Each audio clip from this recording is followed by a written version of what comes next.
Кайырлы күн достар, біз қазір қаламыздағы Шашубай Қошқарбайұлы атындағы ықшам аудандамыз.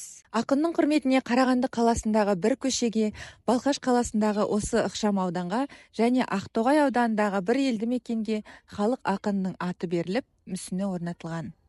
2015 жылдың 25 қыркүйегінде қалалық өнер мектебінің алдында Шашубай Қошқарбайұлына арналған ескерткіштің салтанатты ашылу рәсімі өтті.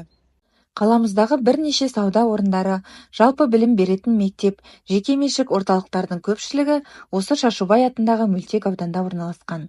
Біржан Сал, Ақан Сері, Балуан Шолақ, Мәди, Ғазиз сияқты арқаның атақты әнші сал серілерінен тәлім алып, олардың ізін жалғаған халық ақыны, әнші композитор атамыз 1865 жылы Балқаш көлінің жағасында Балқаш қаласына жақын жерде туған. Қазақтың сал серілік дәстүрін жалғастырған Шашубай Қошқарбайұлы айтыс өнерінің ғана емес, көп қырлы сахна шебері ретінде де ел есінде. Ол ат үстінде тұрып ән салып, гармон тартып, түрлі фокустар көрсеткен.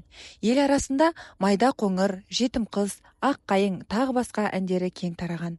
1942 жылы Сөйле Шашеке атты жинағы жарық көріп, кейінгі буынға мұра болып қалды.